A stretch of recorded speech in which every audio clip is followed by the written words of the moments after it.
Hello and very welcome to the YouTube channel Study Era. Guys, आज हम टॉपिक जो स्टार्ट करने जा रहे हैं that's from history, the League of Nation. देखिए, यहाँ पे हम क्या पढ़ने वाले हैं। आज हम लीग ऑफ नेशन के बारे में पढ़ेंगे कि लीग ऑफ नेशन क्यों बनाई गई, लीग ऑफ नेशन में कितने लोग थे, कितने पार्ट्स थे उसके, मतलब ऑर्गेनाइजेशन उसका हम पूरा पढ़ेंगे, कॉम्पोजिशन पढ़ेंगे, उसके फेलियर्स, उसके अचीवमेंट्स, सब कुछ पढ़ेंगे। हो सकता है इस पूरी वीडियो में ये पूरा कवर ना हो पाए, बट फिर भी मैं पूरी कोशिश करूँगी कि आपको ज़्यादा से ज़्यादा बता सकूँ।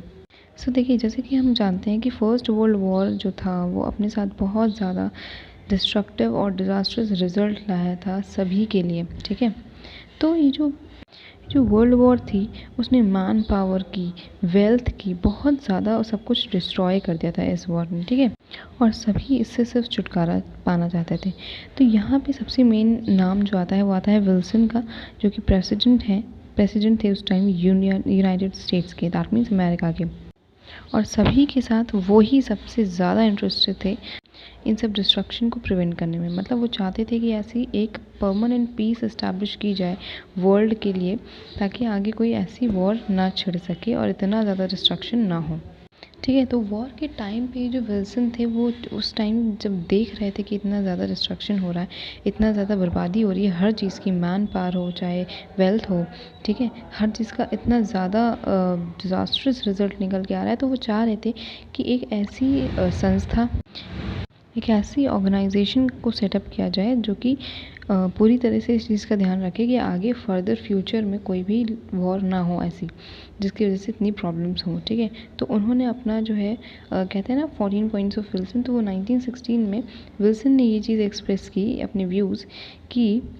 उन्होंने कहा कि ये जो ग्रेट वॉर है जो प्रेजेंट में चल रही है, इसके ख़त्म होने के बाद अमेरिका की, क्योंकि अमेरिका बहुत बड़ी पावर है, क्योंकि तो उसकी जिम्मेदारी बनती है, उसकी ड्यूटी बनती है कि वो और अदर नेशंस के साथ मिलकर एक ऐसी लीग का फॉर्मेशन करें, एक ऐसी लीग को बनाएं जो कि वर्ल्ड पीस को मेंटेन करे। ठीक है, और ऐसा नहीं है कि विल्सन ने ही पहली बार इस चीज़ को बोला था। 19th सेंचुरी में भी लोगों ने, बहुत सारे जो डिप्लोमेट्स थे उन्होंने बोला था, बट वो फेल हो गए थे ऐसी चीज़ को एग्जिस्टेंस में लाने के लिए। ठीक है, इस जो अचीवमेंट नहीं हो पाई थी इतना, वो ठीक है, सक्सेस नहीं हो पाए थे ऐसी ऑर्गेनाइजेशंस को एग्जिस्टेंस में लाने के लिए। ठीक है, तो अब हम देखेंगे फॉर्मेशन क्या है लीग ऑफ नेशन का, कैसे बनी। तो जैसे कि हम सब जानते हैं कि 1919 में जो वॉर चल रही थी उसकी वजह से पेरिस पीस कॉन्फ्रेंस हुई थी 1919 में, वर्ल्ड वॉर के बाद, है ना।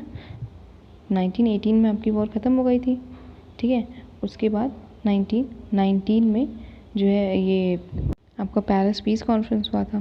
पेरिस पीस कॉन्फ्रेंस भी एक तरह से फेल हो गई थी, इसलिए लीग ऑफ नेशंस को इस्टेब्लिश करने का मन बनाया गया था। तो लीग ऑफ नेशन जो थी वो पेरिस पीस कॉन्फ्रेंस के बाद बनी थी, बट इसका जो कॉन्स्टिट्यूशन था, जैसे कि हम आगे पढ़ेंगे, वो लीग ऑफ उसके पेरिस पीस कॉन्फ्रेंस के साथ ही हर आर्टिकल के साथ रखा गया था। ये सुझाव भी विल्सन का था कि इसे अलग से एक, मतलब इसका कॉन्स्टिट्यूशन अलग से नहीं रखा जाएगा, ये भी पेरिस कॉन्फ्रेंस के साथ ही, पेरिस पीस कॉन्फ्रेंस के साथ ही इसको मिलाकर रखा जाएगा। और मेन जो ऑब्जेक्टिव था, एक मेन ऑब्जेक्टिव था इस लीग ऑफ नेशन को फॉर्म करने का, वो ये था कि फ्यूचर में कोई भी वॉर ना हो वर्ल्ड में, इस बात की गारंटी ले ये लीग ऑफ नेशन, और पूरी तरह से पीस को मेंटेन करे through out the world for permanent basis. ये इसका मेन एम था। विल्सन ने कहा कि ये जो जितनी भी प्रॉब्लम्स हैं वो एक म्यूचुअल कंसल्टेंस के साथ सॉल्व होनी चाहिए, कोई सीक्रेट ट्रीटी नहीं होनी चाहिए। ठीक है, इसीलिए उन्होंने अपने 14 पॉइंट्स का बताया। उन्होंने 14 पॉइंट्स में अपनी कुछ बातें लिखी कि जो है ट्रीटीज़ जो हैं वो सीक्रेट तौर पर नहीं होनी चाहिए, कि किसी न किसी के साथ गुपचुप करके ट्रीटीज़ कर ली, अपने सॉल्व कर लिया, बाकी से लड़ाई कर रहे हैं। नहीं, म्यूचुअल कंसल्टेंस होना चाहिए। तो जितने भी अलाइज पार्ट्स थे, मतलब जो भी विक्टर्स थे, विक्टर पार्ट थी, उन्होंने सब अग्री किया विल्सन के उन 14 पॉइंट से। और जो लास्ट पॉइंट था विल्सन का, that was directly for the formation of league of nation. ठीक है, और उस चीज़ को भी सब ने मान लिया था। तो यहाँ पे ये बहुत ध्यान रखने वाली बात है कि जो अलाइज पार्ट्स थी, जो विल्सन थे, उन्होंने कहा था कि ये जो ट्रीटी ऑफ पेरिस है और लीग ऑफ नेशन, ये दोनों अलग नहीं होने चाहिए। ट्रीटी ऑफ पेरिस, जो लीग ऑफ नेशन का जो कॉन्स्टिट्यूशन रहेगा, वो एक ट्रीटी ऑफ पेरिस के इंटीग्रल पार्ट के थ्रू यूज़ किया जाएगा, अलग नहीं है, दोनों एक ही है। लीग ऑफ नेशन का जो कॉन्स्टिट्यूशन होगा वो इंटीग्रल पार्ट होगा ट्रीटी ऑफ पेरिस का। तो ये चीज़ भी सारी ही चीज़ एक्चुअली विल्सन के थ्रू जो बोली जा रही थी वो एक्सेप्ट की जा रही थी थ्रू अलायंस। ठीक है, तो जो पूरा मेन जो क्रेडिट है फॉर्मेशन का लीग ऑफ नेशन का वो विल्सन को जाता है। ठीक है, अब देखिए हम बात करते हैं कॉन्वेनेंट यानी कि कॉन्स्टिट्यूशन की। Covenant of the League of Nation means constitution of the League of Nation. और उस टाइम जो है ये वर्ल्ड का सबसे बड़ा कॉन्स्टिट्यूशन बनाया गया था, जो कि 19 डेलीगेट्स की कॉन्फ्रेंस के टाइम बनाया गया था, जिसके प्रेसिडेंट विल्सन थे। इस कॉन्स्टिट्यूशन की जो आउटलाइंस थी that was made by Wilson himself, but जो लीगल फॉर्म था, मतलब अंदर का जैसे कहते हैं ना कि स्केलेटन फॉर्म उन्होंने बनाया और जो है उसके अंदर फ्लैश भरने वाला काम किसी और ने किया। तो जो आउटलाइन फॉर्म की वो विल्सन ने की, और जो फ्लैश भरने का काम था यानी कि जो लीगल फॉर्म बनाने का काम था, प्रिपेयर करने का काम था, वो ग्रेट ब्रिटेन ने किया, वहाँ के रिप्रेजेंटेटिव्स ने किया। इंटरनेशनल ऑर्गेनाइजेशन का जो कॉन्स्टिट्यूशन था इसमें 26 आर्टिकल्स थे, जिसमें कि 3 सबसे मेन माने जाते हैं, 10th 12th एंड 16th।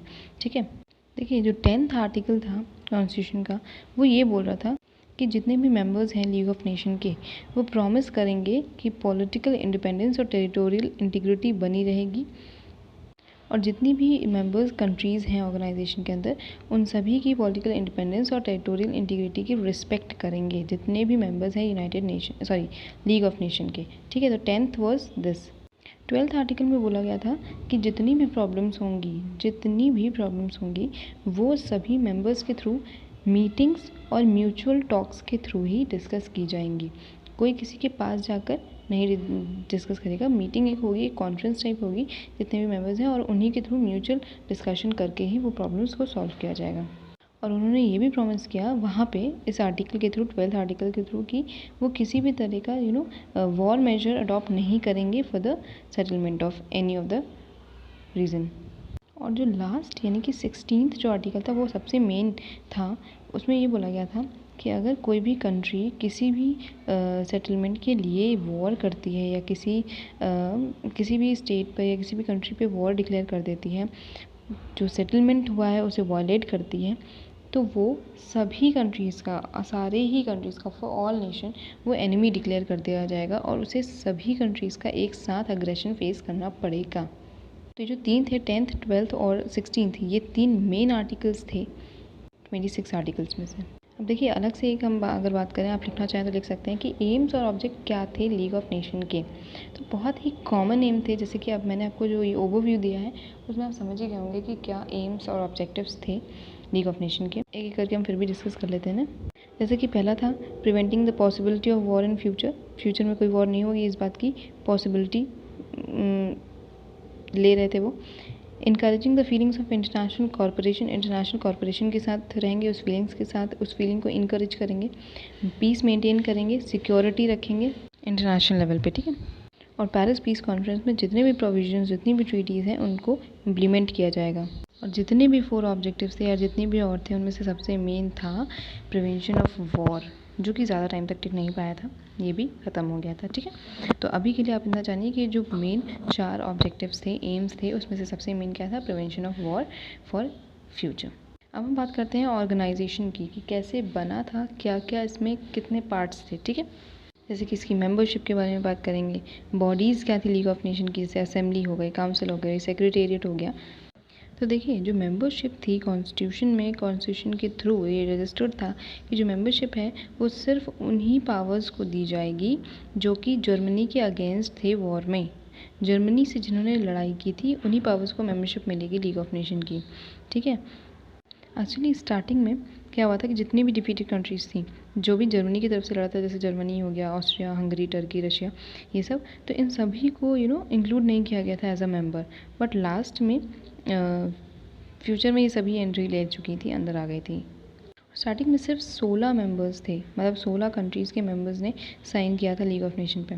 और किसी भी न्यू स्टेट को एंटर करने के लिए, उसकी मेंबरशिप ग्रांट करने के लिए जो जो असेंबली फॉर्म हुई थी, अभी असेंबली के बारे में आगे बात करेंगे, तो जो असेंबली थी लीग ऑफ नेशन की, उसके 2/3 मेजॉरिटी वोट्स ज़रूरी होते थे किसी भी मेंबर को मेंबरशिप देने के लिए। और एक जो काउंसिल आगे पढ़ेंगे उसके डिसीजन से वो अगर जिसको भी चाहे वो मेंबरशिप से डिप्राइव कर सकता था, किसी को भी हटा सकता था। और अगर कोई नेशन छोड़ना चाहता है ऑर्गेनाइजेशन को तो उसे 2 साल पहले से, एटलीस्ट 2 साल पहले से एडवांस में नोटिस देनी पड़ती थी। और ऐसे करते करते 1920 में 27 मेंबर्स हो गए थे लीग ऑफ नेशन के, ठीक है। फिर 1925 में 55 हो गए थे। याद रखिए पहले 16 थे, ठीक है। पहले स्टार्टिंग में 16 मेंबर्स थे, फिर 27 हो गए, फिर 55 हो गए अप टू 1925। पर भले भी यहाँ पे कितनी भी लार्ज मेंबरशिप थी, जितनी भी ग्रेटर पावर्स थी, वो कभी एकजुट नहीं हो पाई। स्टार्टिंग में Germany was not allowed for the membership, लेकिन 1926 में वो भी मेंबर बन गया था लीग ऑफ नेशन का, लेकिन उसने 1933 में छोड़ दी थी ऑर्गेनाइजेशन। ऐसे ही जापान हो गया, इटली हो गया, इन सब ने 1933 और 1937 में जो है ऑर्गेनाइजेशन, जो लीग ऑफ नेशन थी, उसको छोड़ दिया था। रशिया जो कि 1933 में मेंबर बना था, उसे हटा दिया गया था, मेंबरशिप से डिप्राइव कर दिया गया था। थ्रू किसके? कौन हटा सकता था? काउंसिल, क्योंकि उसने फिनलैंड पे इन्वेड किया था, उसने फिनलैंड पे अटैक किया था 1940 में, इसीलिए उससे डिप्राइव कर दिया गया था, ठीक है, मेंबरशिप से। Now let's talk about the bodies of league of nation. जैसे कि हमने अभी कुछ डिस्कस किया असेंबली के बारे में, काउंसिल के बारे में, तो हम वही पढ़ने जा रहे हैं कि असेंबली क्या थी, काउंसिल क्या थी। So firstly let's talk about assembly. देखिए असेंबली जो थी वो एक बहुत ही इंपॉर्टेंट बॉडी थी लीग ऑफ नेशन की, ठीक है। All the Nations which were the member of league of nation were essentially the member of assembly. Assembly का मेंबर होना ज़रूरी था जो लीग ऑफ नेशन के मेंबर हो रहे हैं। और यहाँ पे जितने भी जो स्टेट्स थे वो सिर्फ 3 ही रिप्रेजेंटेटिव भेजे जा सकते थे, जिसमें से एक ही वोट के लिए कास्ट किया जाएगा। मतलब भेजे 3 जा सकते थे, लेकिन उसमें से इलेक्ट एक ही हो सकता था, ठीक है, ऐसा था वहाँ का। और इसके चलते जो है सारे जो स्टेट्स थे उन्हें इक्वल अपॉर्चुनिटीज़ प्रोवाइड की जा रही थी।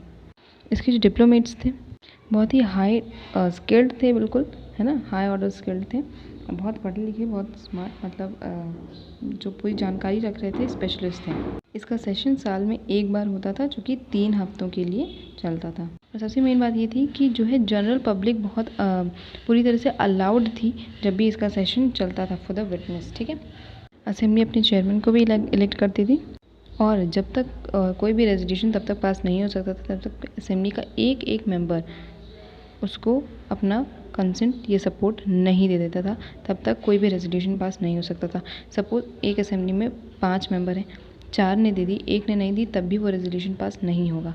तो ये चीज़ थोड़ा नेगेटिव थी एक्चुअली, बट थी तो पढ़ना पड़ रहा है। कोई भी नया मेंबर नहीं बन सकता था 2/3 मेजॉरिटी जब तक असेंबली के मेंबर्स ना दें, ठीक है। और ये काउंसिल से ज़्यादा इंपॉर्टेंट थी क्योंकि इसकी जो मेंबरशिप थी वो ज़्यादा थी, ठीक है। तो ये काउंसिल से ज़्यादा इंपॉर्टेंट थी। ये पूरा मतलब जो भी वर्ल्ड पीस को लेके जो जितने भी सब्जेक्ट थे उन पर डिस्कशन करती थी, बजट वगैरह का कंसेंट करती थी। और तो और मेन बात ये थी कि जो है जो इंटरनेशनल कोर्ट बनाई गई थी फॉर द जस्टिस, उसकी जजेस भी यही अपॉइंट करती थी। सबसे मेन पॉइंट ये था, सबसे इम्पोर्टेंट फंक्शन इसका ये था कि जो असेंबली थी वो इंटरनेशनल कोर्ट ऑफ जस्टिस के जजेस को भी अपॉइंट करती थी, और ये काउंसिल के टेम्प्रेरी मेंबर्स, आगे पढ़ेंगे परमानेंट एंड टेम्प्रेरी, तो टेम्प्रेरी मेंबर्स को भी काउंसिल के अपॉइंट करती थी। So this was all about assembly. Now let's talk about the council, जो कि एक दूसरी बॉडी है। काउंसिल देखिए एक एग्जीक्यूटिव बॉडी थी लीग ऑफ नेशन की, ठीक है। ये एक स्मॉल बॉडी थी, सिर्फ 9 मेंबर्स थे, इसमें 9 मेंबर्स वर देयर। और जैसे कि मैंने आपको बताया कि इसमें ये 2 पार्ट्स में डिवाइडेड थी, that is permanent members and temporary. Temporary किसके थ्रू इलेक्ट किए जाते थे? असेंबली के थ्रू। और परमानेंट मेंबर्स तो परमानेंट थे ही, और परमानेंट मेंबर्स आपको बहुत आसानी से रट सकते हो आप, क्योंकि ये मेन जो ग्रेटर पावर्स थी, जो अलाइज पावर्स थी, वही थी।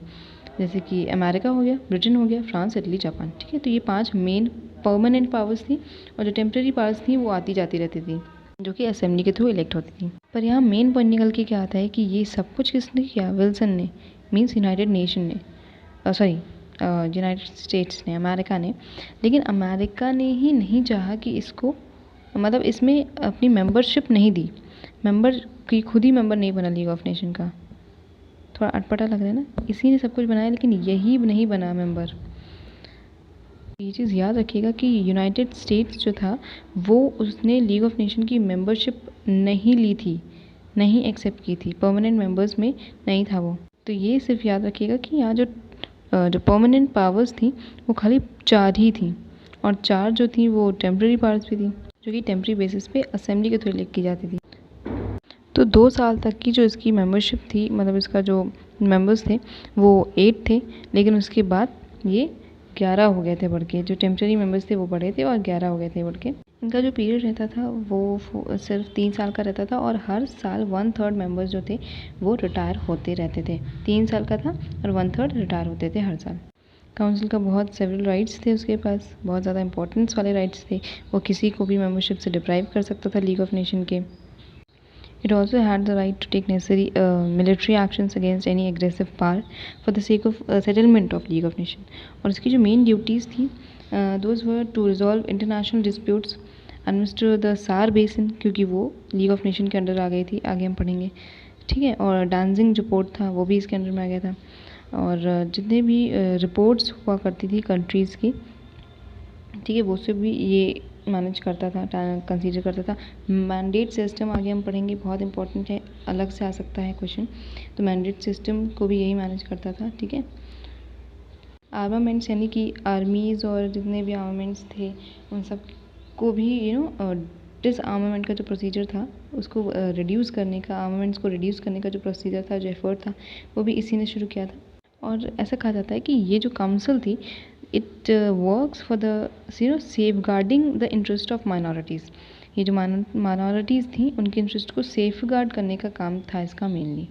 अब चलिए सेक्रेटेरिएट के बारे में बात करते हैं। द सेक्रेटेरिएट, तो जो सेक्रेटेरिएट का जो हेडक्वार्टर था वो जेनेवा में था, ये याद रखिएगा, जेनेवा में था हेडक्वार्टर सेक्रेटेरिएट का। और ये हाईएस्ट बॉडी जो हाईएस्ट ऑफिसर रहता था इस बॉडी का, यानी सेक्रेटेरिएट का जो हाईएस्ट ऑफिसर रहता था उसको हम सेक्रेटरी जनरल बोलते थे। सेक्रेटेरिएट का जो सबसे हाईएस्ट ऑफिसर रहता था उसको हम सेक्रेटरी जनरल बोलते थे, जो कि भी काउंसिल के थ्रू ही अपॉइंट किया जाता था। और इस सेक्रेटेरिएट में 750 मेंबर्स जो थे, 50 नेशंस से 750 मेंबर्स यहाँ पे काम करते थे सेक्रेटेरिएट में, ठीक है। और ये जो सेक्रेटेरिएट थी आपकी वो 11 डिपार्टमेंट में डिवाइड थी। क्यों? ताकि स्मूथ वर्किंग हो सके। और जितने भी डिपार्टमेंट्स थे वो सेक्रेटरी के चार्ज के अंदर ही काम करते थे, ठीक है। तो सेक्रेटरी जो था वो हेड हुआ करता था। जो फंक्शंस थे main of secretariat were to list the subject to be considered in assembly and the council. जो भी काउंसिल असेंबली में जो भी सब्जेक्ट्स पे बात होना होता था, या जो चर्चा हुआ करती थी, उसके जो सब्जेक्ट थे, क्या होना है क्या नहीं, वो यही सेक्रेटेरिएट ही डिसाइड करता था, ठीक है। जितने भी डॉक्यूमेंट्स थे, necessary papers regarding the meetings and settlements, treaties, तो वो सब भी यही देखती थी। और ये सजेशंस भी दिया करती थी, किसी भी ट्रीटी को अगर मॉडिफाई करने की ज़रूरत है तो ये सजेशंस भी दिया करती थी। अब देखिए यहाँ बात करते हैं permanent court of international justice की। जैसे कि हमने अभी बताया था कि इंटरनेशनल जस्टिस का जो कोर्ट रहता था उसके जजेस को कौन अपॉइंट करता था? असेंबली अपॉइंट करती थी। तो ये जो इंटरनेशनल कोर्ट ऑफ जस्टिस था वो लीग ऑफ नेशन की जुडिशियल बॉडी थी, जो कि 20 दिसंबर 1920 हेग HAGUE द हेग बोला जाता है, वहाँ पे इस्टेब्लिश की गई थी। स्टार्टिंग में 11 जजेस थे यहाँ पे, बट फिर बढ़ते बढ़ते 15 हो गए थे। उन्हें सिर्फ 9 साल के लिए अपॉइंट किया जाता था, 9 साल के बाद वो रिटायर हो जाते थे। एक्चुअली असेंबली अकेले भी और काउंसिल की कंसेंट के साथ भी उन्हें अपॉइंट किया करती थी। और जैसे कि सभी जानते हैं कि जो जुडिशियल बॉडी का काम क्या होता है, उसका मेन काम ये होता है कि वो एक्सप्लेन करे, इंटरप्ट करे, ठीक है, इंटरप्रेट करे, बताए कि क्या मतलब इंटरनेशनल ट्रीटीज़ जो हो रही है उनका मोटिव एक्चुअली मीनिंग क्या है, ठीक है। लीगल एडवाइस दे, म्यूचुअल डिस्प्यूट्स को सॉल्व करे डिफरेंट स्टेट्स के। लीग ऑफ नेशन का जो कॉन्स्टिट्यूशन है वो क्या कह रहा है वो बताए, ठीक है। एडवाइस दे असेंबलीज़ को, काउंसिल्स को इंटरनेशनल डिस्प्यूट्स पे। और इसका जो जुरिस्डिक्शन था वो दो कैटेगरीज में डिवाइड किया गया था, that is voluntary and compulsory. तो जब 2 या फिर 2 से ज़्यादा नेशंस अपनी प्रॉब्लम्स को, अपनी डिस्प्यूट्स को कोर्ट ऑफ जस्टिस के सामने रखते थे तो उसे हम वॉलंटरी जुरिस्डिक्शन कहते थे। तब जो जुरिस्डिक्शन किया जाता था उसे वॉलंटरी जुरिस्डिक्शन बोलते थे। और कुछ नेशंस वो थे जिन्होंने स्टार्टिंग में ही ये चीज़ प्रॉमिस की थी कि वो किसी भी डिस्प्यूट को अपने कोर्ट ऑफ जस्टिस जो है उसके ही सामने डिसीजन के लिए रखेंगे। तो उनका जो डिसीजन लिया जाता था वो कंपलसरी जुरिस्डिक्शन बोलते थे, ठीक है। तो जब 2 या 2 से ज़्यादा नेशंस अचानक से लेके आते थे अपने डिस्प्यूट्स को तो वो वॉलंटरी जुरिस्डिक्शन हुआ करता था। और जब वो लोग लेके आते थे, वो नेशंस जिन्होंने पहले ही प्रॉमिस कर रखा है कि वो अपने किसी भी डिस्प्यूट को यहीं सॉल्व करेंगे, तो वो कंपल्सरी रजिस्ट्रेशन होता था। अब इसके आगे जो हम पढ़ेंगे that was International Labour Organisation. तो इसका जो ये इंटरनेशनल लेबर ऑर्गेनाइजेशन थी, इसका जो हेडक्वार्टर था that was establish at Geneva, ठीक है। और जो मेंबर्स थे इसके लीग ऑफ नेशन के, वो इसके भी मेंबर्स बन सकते थे अगर वो चाहें तो। और इस जो बॉडी का, जैसे कि आप नाम से ही जान रहे हो, लेबर ऑर्गेनाइजेशन, तो इसका मेन एम यही था कि ये जो लेबर्स थे उनकी कंडीशन को इम्प्रूव करे, ठीक है, उनकी कंडीशन को इम्प्रूव करे और उनको सिक्योर करे हर तरह से, चाहे मैन हो, वुमेन हो, चिल्ड्रन हो, उनकी कंडीशंस को बेटर करे, फेयर तरीके से उन्हें एक ज़िंदगी दे, ठीक है। और ताकि ये लेबर ऑर्गेनाइजेशन बहुत अच्छे से, बहुत स्मूथ वर्किंग कर सके, इसलिए इसे बहुत सारे डिपार्टमेंट्स में डिवाइड कर दिया गया था, जैसे, ठीक है। तो अलग अलग डिपार्टमेंट्स, जैसे कि हम पहले बात कर चुके हैं कि डिपार्टमेंट्स को हम क्यों डिवाइड करते हैं, ताकि जो है मेन काम है, जो बहुत सारे लोग एक तरह का काम कर रहे हैं तो उन्हें हमने एक डिपार्टमेंट में डाल दिया, ऐसे ही डिपार्टमेंट्स डिवाइड हो जाते हैं। तो यहाँ पे भी स्मूथ वर्किंग के लिए डिपार्टमेंट्स डिवाइड किए गए थे। जनरल कॉन्फ्रेंस एक था, गवर्निंग बॉडी दूसरा था, इंटरनेशनल लेबर ऑफिस तीसरा था। तो ये कुछ 3 डिपार्टमेंट थे, जिसमें जनरल कॉन्फ्रेंस जो था वो जनरल बॉडी थी लेबर ऑर्गेनाइजेशन की। और यहाँ पे हर स्टेट से 4 मेंबर आ सकते थे, ठीक है। एक स्टेट से 4 मेंबर यहाँ आ सकते थे, जिसमें कि जो 2 होंगे वो गवर्नमेंट के नॉमिनीज़ होंगे, गवर्नमेंट के थ्रू नॉमिनेटेड होंगे, ठीक है।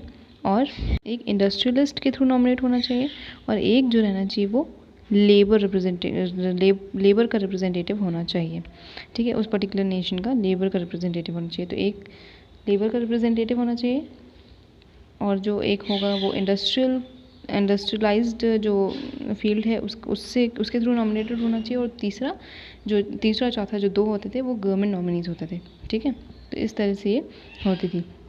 ये कोई स्टैट्यूटरी बॉडी नहीं थी, किसी स्टैट्यूट में नहीं था ये इसका नाम बस इतना था कि ये लेबर की वर्किंग कंडीशन को इम्प्रूव करने के लिए नेसेसरी रेजोल्यूशंस को पास करता रहे।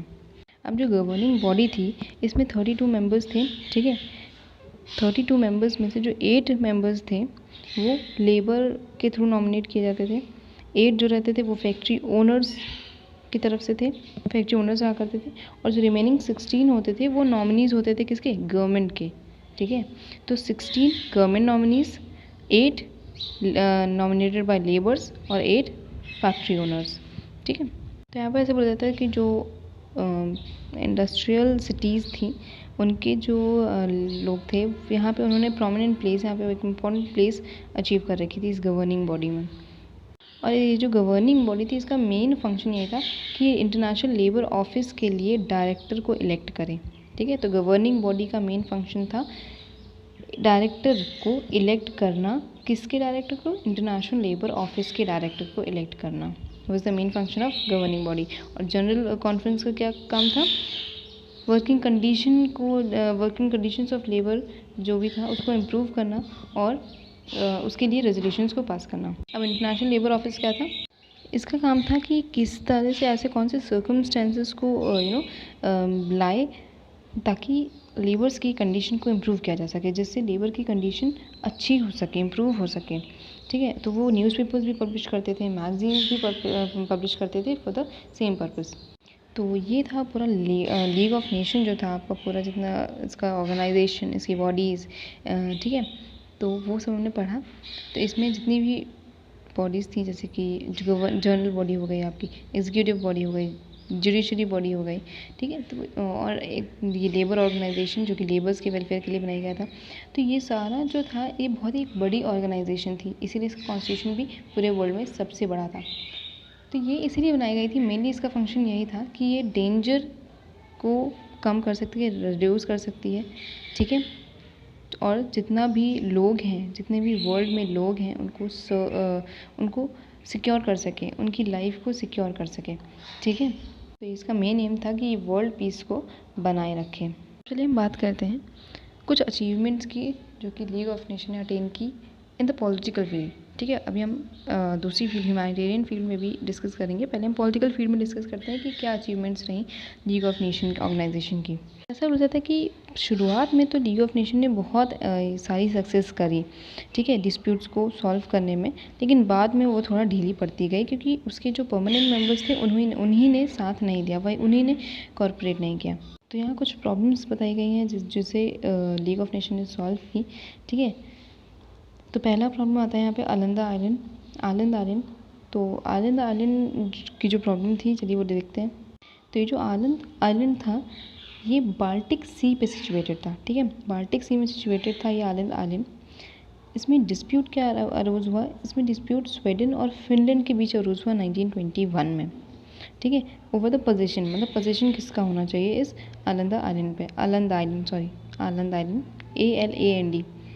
तो जब ये डिस्प्यूट लीग ऑफ नेशन के पास गया तो इस पे जो है लीग ऑफ नेशन ने कहा कि जो फिनलैंड है उसके जो क्लेम्स हैं वो ज़्यादा ऑर्डरली हैं इस पे आलंद आइलैंड पे, इसलिए जो आलंद आइलैंड है उसे फिनलैंड को दे दिया गया, ठीक है। और यहाँ पे जो स्वीडिश थे, तो ये आलंद आइलैंड पे जो स्वीडिश रह रहे थे उन्हें पूरी छूट दी गई ऑटोनॉमी की कि वो जहाँ रहना चाहें वहाँ रह सकते हैं। और इसने ये भी कहा कि इस प्लेस पे कोई भी फ्यूचर में कोई भी फोर्टिफिकेशन नहीं होगा, मतलब कोई भी घेराबंदी कोई नहीं करेगा। ऑल्दो जो फिनलैंड जो आलंद आइलैंड था उसे फिनलैंड को दे दिया गया, क्यों? क्योंकि फिनलैंड का जो क्लेम्स था इसके ऊपर वो ज़्यादा ऑर्डरली थे, ज़्यादा सच्चे लग रहे थे। नॉर्दर्न सिलेसिया पे क्या डिस्प्यूट्स थे, देखिए 1921 में प्लेबिसाइट आया नॉर्दर्न सिलेसिया में, ठीक है। तो इसमें क्या हुआ, कंट्रोवर्सी किसके पास शुरू हुई, पोलैंड और जर्मनी के बीच कंट्रोवर्सी स्टार्ट हुई for the demarcation of boundaries को डिमार्केट करने की, ठीक है। लेकिन ये भी जो है डिस्प्यूट लीग ऑफ नेशन के पास गया और इसने बहुत ही एफिशिएंटली इसे रिजॉल्व कर दिया। अल्बानिया का अगर डिस्प्यूट था, देखिए उसी साल 1921 में ग्रीस और यूगोस्लाविया, ठीक है, इन दोनों के बीच में ये डिस्प्यूट अरोज हुआ अल्बानिया वाला। तो अल्बानिया की जो बाउंड्रीज़ थी उसको लेकर यहाँ ग्रीस और यूगोस्लाविया के बीच में डिस्प्यूट्स अरोज हुए, जिसमें बहुत ज़्यादा वॉर की जो पॉसिबिलिटी थी बढ़ गई थी। लेकिन लीग ऑफ नेशन ने इस मैटर में इंटरवेन किया और पूरी तरह से इसे म्यूचुअल पार्टीज़ को सॉर्ट आउट कर दिया। अब देखते हैं ग्रीस और बल्गेरिया के बीच में क्या डिस्प्यूट होता। तो 1925 में जो ग्रीस था उसने पहला अटैक किया बल्गेरिया के ऊपर, ठीक है, किसके लिए, बाउंड्रीज़ के लिए ही लड़ाई होती थी, ठीक है। क्योंकि आप पॉलिटिकल फील्ड के बारे में बात करें तो फील्ड पॉलिटिकली अपने आप को, अपने स्टेट को इन्हांस करने के लिए, तो मेनली जो पॉलिटिकल फील्ड में जो प्रॉब्लम्स हुई, डिस्प्यूट्स हैं, वो बाउंड्रीज़ को लेकर ही हुए थे। तो ये जो ग्रीस और बल्गेरिया का जो डिस्प्यूट था वो भी बाउंड्रीज़ को ही लेके हुआ था, बाउंड्रीज़ की डिमार्केशन के ऊपर हुआ था।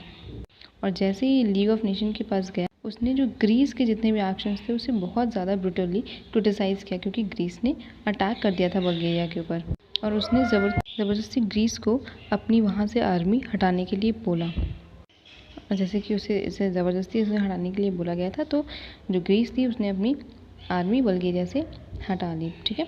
तो ये जो डिस्प्यूट था वो भी लीग ऑफ नेशन ने आराम से सॉल्व कर दिया। अब पोलैंड और ज़ेकोस्लोवाकिया के बीच में क्या डिस्प्यूट रहा, देखिए वहाँ पे भी बाउंड्रीज़ को लेकर ही था। पोलैंड और ज़ेकोस्लोवाकिया के बीच में 1922 में ये लड़ाई हुई, लड़ाई मतलब डिस्प्यूट हुआ था बाउंड्रीज़ को लेकर। लीग ऑफ नेशन ने एक कमीशन अपॉइंट की इसे सॉल्व करने के लिए इस प्रॉब्लम को, और जो कमीशन थी उसने पूरी तरह से पीसफुली और सक्सेसफुली इस प्रॉब्लम को टैकल कर दिया। लेटिसिया का डिस्प्यूट देखिए, लेटिसिया का डिस्प्यूट पूछा जा सकता है, मेन है 1922 में हुआ था, ठीक है। ट्रीटी जो हुई थी पेरू एक स्टेट है साउथ अमेरिका में, जिसने अपनी लेटिसिया नाम की सिटी को कोलंबिया को दिया था, ठीक है। पहले 1933 में पेरू ने क्या किया, इन्वेड किया कोलंबिया पर और उसने लेटिसिया ले लिया, ठीक है। अब क्या हुआ, लीग ऑफ नेशन ने पहले जब इसके पास ये मैटर गया तो उसने एक कमीशन लगाई, ठीक है, इस प्रॉब्लम को टैकल करने के लिए। कमीशन ने एफर्ट किया तो जो पेरू और कोलंबिया की जो ये वॉर थी वो एंड हुई, ख़त्म हो गई, फ्रेंडली कॉम्प्रोमाइज़ हो गया।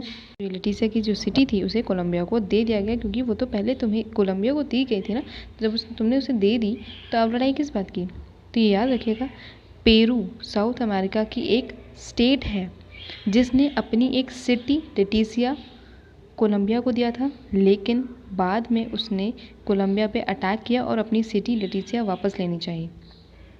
लेकिन लीग ऑफ नेशन ने थ्रू अ कमीशन ये डिस्प्यूट सॉल्व कराया और जो लेटिसिया जो सिटी थी उसे कोलंबिया को वापस दे दिया। चलिए बात करते हैं मैंडेट सिस्टम की। जैसे कि मैंने बताया था कि मैंडेट सिस्टम बहुत इंपॉर्टेंट है और क्वेश्चन आ सकता है। तो ये जो मैंडेट सिस्टम थी बहुत ही एक अचीवमेंट मानी जाती है, ग्रेट अचीवमेंट मानी जाती है लीग ऑफ नेशन की। तो जितनी भी कॉलोनीज़ थी जर्मनी की, टर्की की, जितनी भी अदर कंट्रीज़ जो कि डिफीटेड थी, हारी हुई कंट्रीज़ थी, उनको विक्टर्स यानी कि जो जीते थे, जो अलाइज पार्ट्स थे, उनके बीच में मैंडेट सिस्टम के अकॉर्डिंगली डिवाइड कर दिया गया था। और ये एक नया सिस्टम था पॉलिटिकल फील्ड में। इस सिस्टम के थ्रू और क्या हुआ कि इस सिस्टम ने बोला कि जितनी भी कंट्री हैं, every country had to submit annual report to the League of Nations about the economic and social condition of the people of her colonies। उसकी जितनी भी कंट्रीज़ हैं उनको अपनी कॉलोनीज़ के जितने भी इकोनॉमिक और सोशल कंडीशंस हैं लोगों की, उन सब की रिपोर्ट बनाकर हर साल एनुअल रिपोर्ट बनाकर लीग ऑफ नेशन को सबमिट करनी है। तो इससे क्या हुआ, इससे ये पता चला कि कहाँ एक्सप्लॉयटेशन हो रहा है, कहाँ नहीं। तो इस तरह से क्या हुआ, मैंडेट सिस्टम ने क्या किया, कॉलोनीज़ में जो एक्सप्लॉयटेशन हो रहा था लोगों का, उसे ख़त्म करने की कोशिश की और उसमें वो सक्सेसफुल भी हुआ कुछ हद तक। अब सार बेसिन देखिए, सार बेसिन का जो मैटर था उसमें कैसे success pi league of nation ने। ट्रीटी ऑफ वर्सालिस के थ्रू सार बेसिन का जो पोर्ट था उसे लीग ऑफ नेशन को दे दिया गया था 15 साल के लिए। ठीक है, 15 साल के लिए। ये सार बेसिन याद रखिएगा जर्मनी के पास था पहले, लेकिन क्योंकि वो हार गया था तो उससे लेकर लीग ऑफ नेशन के अंडर में आ गया था ये सार बेसिन पोर्ट। ठीक है, तो 15 साल के लिए यहाँ पे आ गया था। ये बोला गया था कि 15 साल के बाद म्यूचुअल कंसल्टेंस के थ्रू जहाँ जाना होगा वहाँ चला जाएगा। ये 15 साल के बाद 15 साल तक लीग ऑफ नेशन के अंडर में रहेगा। और जो फ्रांस था उसे राइट दिया गया कि वो वहाँ से कोल्स माइंस, जो कोल माइंस थी वहाँ से वो उसे यूज़ कर सकता था अपनी ज़रूरतों के लिए। और अकॉर्डिंगली 15 साल के बाद प्लेबिसाइड किया गया, लोगों से पूछा गया। ठीक है, और 1935 में तो जैसे कि जो इनहेबिटेंट्स थे उन्होंने अपनी फीलिंग्स को एक्सप्रेस किया। उन्होंने कहा कि जो है सार बेसिन को जर्मनी के साथ मर्ज कर दिया जाए। तो एडमिनिस्ट्रेशन ने भी वैसे ही किया, उसने जो है सार बेसिन जो पोर्ट था उसे जर्मनी को हैंडेड ओवर कर दिया इन 1935। तो ये पॉलिटिकल फील्ड में उसकी क्या अचीवमेंट्स रही वो था। ठीक है, अब जो लीग ऑफ नेशन था उसने सोशल और ह्यूमैनिटेरियन फील्ड में क्या फंक्शन की, क्या अचीवमेंट्स की, हम उस बारे में बात करते हैं। So here the most important जो मैंने अभी बताया, लीग इंटरनेशनल लेबर ऑर्गेनाइजेशन। ठीक है, तो देखो इंडस्ट्रियल रेवोल्यूशन जो था वो अपने साथ बहुत ज़्यादा इवल्स लाया था, बहुत सारी प्रॉब्लम्स लाया था, बहुत ज़्यादा ऐसी चीज़ें लाया जिसने सोसाइटी को बहुत ज़्यादा इफ़ेक्ट किया, पॉलिटिक्स को बहुत इफ़ेक्ट किया। ठीक है, 19th सेंचुरी में हर नेशन की पॉलिटिक्स और सोसाइटी को बहुत ज़्यादा इफ़ेक्ट किया इंडस्ट्रियल रेवोल्यूशन ने। और इसी के साथ सोशलिज़म का भी एक नया कंसेप्ट जो है बढ़ रहा था हर नेशन में, बहुत ज़्यादा पूरे यूरोप में फैला हुआ था सोशलिज़म। उसके अकॉर्डिंग क्या बोल रहे थे कि जो सोशलिस्ट थे वो बोल रहे थे कि जो यूरोपियन कंट्रीज़ हैं जितनी भी, उनकी जो गवर्नमेंट हैं उन्हें इंडस्ट्रीज़ को अपने हाथों में ले लेना चाहिए। ठीक है, और जितने भी सोशलिस्ट लीडर्स थे वो सजेस्ट कर रहे थे, ऐसा ये बोल रहे थे कि जितने भी लेबर हैं उन्हें एक यूनियन बनानी चाहिए, उन्हें यूनाइट होकर कैपिटलिस्ट या मिल ओनर्स के अगेंस्ट खड़े होना चाहिए। एक यूनिटी बनाकर, एक यूनियन बनाकर कैपिटलिस्ट के अगेंस्ट खड़ा होना चाहिए। और इसीलिए ये ट्रेड यूनियंस बनी थी। ठीक है, बहुत सारी ट्रेड यूनियंस, यही नहीं सिर्फ बहुत सारी बनी थी। और इसी वजह से जो है लेबर्स जब ऐसे यूनाइट होने लगे तो गवर्नमेंट को भी इनकी जो है इम्पोर्टेंस रियलाइज़ हुई और इसी के चलते उनकी जो है कंडीशन थी वो भी इम्प्रूव हुई। पेरिस पीस कॉन्फ्रेंस में भी जो बड़ी पावर्स थी उनके माइंड में ये प्रॉब्लम, लेबर को लेकर बहुत सारी प्रॉब्लम्स चल रही थी और उनके वेलफेयर के लिए उन्होंने बहुत सारे कंस्ट्रक्टिव स्टेप्स भी लिए थे। 15 मेंबर्स की कमेटी बनाई गई थी। ठीक है, सजेशंस के लिए, ताकि वो लेबर्स की कंडीशन की बेटरमेंट के लिए उन्हें सजेस्ट करें। और कमेटी ने जो सजेशंस थी वो देखें। The labour should be regarded as the integral part of the process of production. ठीक है, लेबर्स को ऐसे नहीं किया है लेबर्स हैं, नहीं, उन्हें एक इंटीग्रल पार्ट माना जाना चाहिए। The freedom should be given to labours, the capitalist to organise himself separately, but their organisation should be strictly formed on constitutional lines. जितने भी लेबर्स हैं उनको पूरी फ्रीडम देनी चाहिए, ठीक है। और जितना भी उनका काम है, उनके फंक्शंस हैं, उनको कॉन्स्टिट्यूशन लाइंस पे पूरी तरह से फॉर्म करना चाहिए। ये नहीं कुछ भी करा रहे हैं उनसे, नहीं, उनका जो काम है वो कॉन्स्टिट्यूशन लाइंस पे लिखो आप फॉर्मली। फ्रीडम देनी चाहिए लेबर्स को ताकि वो अपने आप को ऑर्गेनाइज़ कर सकें, ठीक है। और जितनी भी एसेंशियल फैसिलिटीज़ हैं वो लेबर को देनी चाहिए। उनकी मिनिमम वेजेस फिक्स करनी चाहिए। वर्कलोड ज़्यादा नहीं रखना चाहिए लेबर्स पे, ठीक है। उन्हें 48 आवर्स हफ्ते में 48 आवर्स से ज़्यादा उनसे काम नहीं लेना होगा। ये सारी जो है रिकमेंडेशंस थी उस कमेटी की, ठीक है। और कोई डिस्क्रिमिनेशन नहीं रखा गया था, चाहे कोई भी हो, मैन हो वुमेन हो, उनको सेम वर्क देना चाहिए, सेम पे सेम वर्क, ठीक है। चिल्ड्रंस को अलाउड नहीं था किसी भी तरह से फैक्ट्रीज़ में आना। यंग लोग आ सकते थे अगर वो चाहें तो, ठीक है। गवर्नमेंट ने एक इंस्पेक्टिंग स्टाफ भी फॉर्म किया था जो कि कैपिटलिस्ट के बिहेवियर पे, वो कैसे बिहेव करें लेबर्स के साथ, उस पर ये नज़र रखेगा, ठीक है। उसे इंस्पेक्ट करता रहेगा। और ये जो स्टाफ था वो देखेगा कि इम्प्लीमेंटेशन कैसे हो रहा है, जो सजेशंस दिए गए उनका इम्प्लीमेंटेशन हो भी रहा है कि नहीं। और इसी के सजेशंस के हिसाब से ही जो लेबर इंटरनेशनल बेसिस पे एक ऑर्गेनाइजेशन फॉर्म की गई पीस कॉन्फ्रेंस में इंटरनेशनल लेबर ऑर्गेनाइजेशन जिसे कहा गया, इंटरनेशनल ऑर्गेनाइजेशन ऑफ लेबर ये भी कहा गया। ये क्या था, जो कि एक इंटीग्रल पार्ट था लीग ऑफ नेशन का। ये जो ऑर्गेनाइजेशन थी उसने पूरी तरह से लेबर्स की इंटेलेक्चुअल स्टेटस को, economic, cultural, political status, social status को इम्प्रूव करने की पूरी तरह से कोशिश की। और यही नहीं सिर्फ, इसने बहुत ज़्यादा कोशिश की कि कैपिटलिस्ट और लेबर्स के बीच की जो कॉन्फ्लिक्टिंग एरिया है उसको कम कर सके, ठीक है। जितनी भी इकोनॉमिक और सोशल एक्सप्लॉयटेशंस हो रहे थे लेबर क्लास में, उन्हें चेक किया और उन्हें ख़त्म करने की कोशिश की। और इसी बेसिस पे जो इंटरनेशनल लेबर ऑर्गेनाइजेशन था उसने great achievements pi league of nation में, ठीक है। यही, और सिर्फ यही नहीं, जो ऑर्गेनाइजेशन थी उसने जैसे उस टाइम पे बहुत सारी प्रॉब्लम्स होती थी, जैसे मलेरिया हो गया, ठीक है, स्मॉल पॉक्स हो गया, टीबी हो गया, कॉलेरा हो गया, तो इन सब के लिए भी उसने अलग से बहुत सारी सर्विसेज चलाई थी, बहुत सारे एफर्ट्स किए थे इन सबको इराडिकेट करने के लिए, इन सबको ख़त्म करने के लिए, इन सब डिसीज़ेज़ को। तो ये जो लीग ऑफ नेशन थी उसने बहुत ज़्यादा कंट्रोल भी रखा, बहुत ज़्यादा बेटरमेंट भी किया। और तो और इसने जो जितने भी इलीगल ट्रेड हो रहे थे, जैसे स्लेव ट्रेड हो गया, ठीक है, चाहे मैन का हो, चाहे वुमेन हो, चिल्ड्रन हो, तो उन सब पे भी बहुत ज़्यादा कंट्रोल किया और बैन करा ये सब चीज़ें। और इनफैक्ट जो भी कॉन्ट्राबैंड गुड्स थे, मतलब कि जो बेकार, जो गलत चीज़ें ट्रांसफ़र हो रही थी, ट्रेड में आ रही थी, उन सब गुड्स को भी, उनका ट्रेड भी रोक दिया। तो this was all about league of nation achievements. अब हम फेलियर्स के बारे में अगली वीडियो में डिस्कस करेंगे। तो be alert and stay tuned with the channel, देखते रहिए। Thank you.